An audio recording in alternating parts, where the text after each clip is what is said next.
Hey everybody, I hope and pray that you're doing well today as we come to our word from the Word. And today that word is desire. Desire. Now as we come to Numbers chapter 27, you find out that Moses has just been told that he is getting ready to die. God tells him to go on up on the mountain and look out into the land, the promised land, that he's not going to be able to enter. You remember, he even reminds him, hey, you remember what happened. You remember what was going on. Remember what I told you. But I am going to let you see the land. Now, I want to stop right there for just a moment. And I want you to think, what would be your response? Think about all this time that maybe you even thought there was a glimmer of hope that God would change his mind. We talked about yesterday that God is faithful in his discipline and in his blessings. He's faithful to his word, and he told Moses what was going to happen. And so I don't know if here, imagine what was going on in Moses' heart and in his mind. And maybe he had already settled it long ago. Said, you know what? I know what I'm not going to get. And just not to say that he was okay with it, but to say, hey, that's what I deserve. It was just punishment for the way that I treated God. Now, what might be your response? I've thought about what might my response be. You get up there and finally now you can see the land that you have been just dreaming about and that you've heard about for so long. And now finally there and looking forward to what is getting ready to happen. But God says you can't go in. Now, not only that, but hey, then you're going to be gathered to your fathers, right? You're going to die just as your brother Aaron did. And then to think, okay, well, these are my final days on earth, my final moments on earth, whatever the case may be. And so now it's kind of like that deathbed thing. Now, where's his heart? Where's his focus? Where's his desire? And I think we see, Moses has done a lot of things that were right. He's done a lot of things that were human as well. A lot of things that were in the flesh. And I always love the fact that the Bible shows us both sides.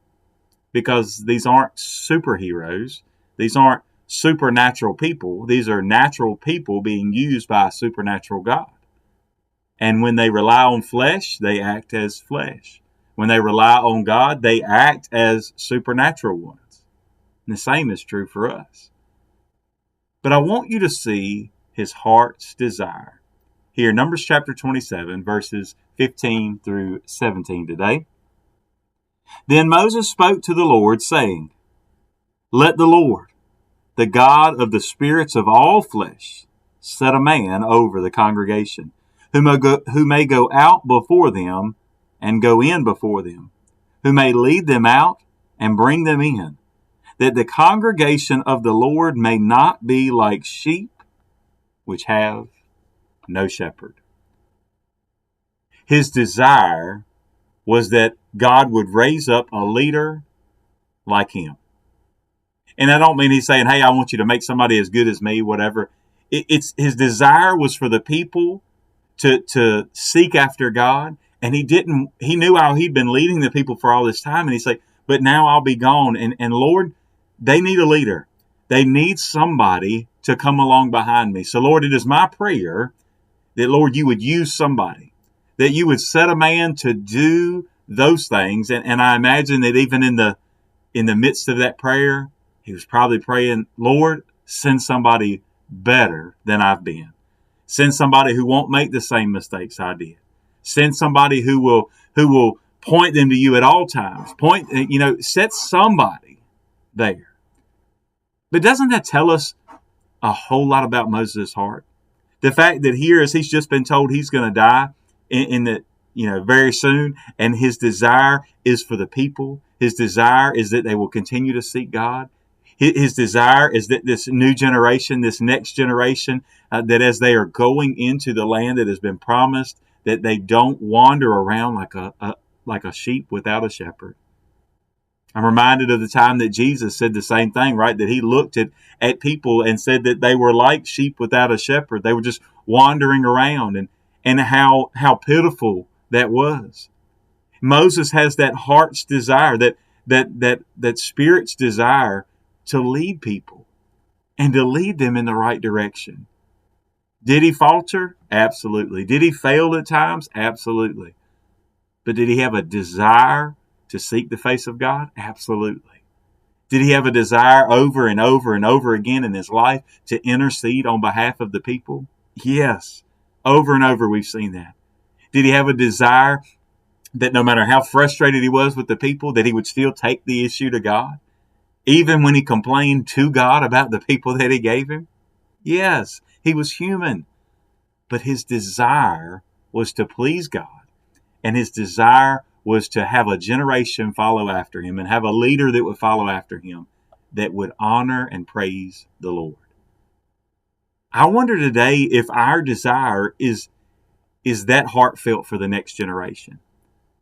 I think sometimes we are so short-sighted that we just want to get through our life and get ourselves to the promised land and say, well, hey, after I'm gone, it's all on you. Good luck. Instead of, and Moses has been leading Joshua. Joshua is the one who's going to come in and begin leading the people. And he's been leading Joshua as well. He's been teaching Joshua, and God has been using him many times.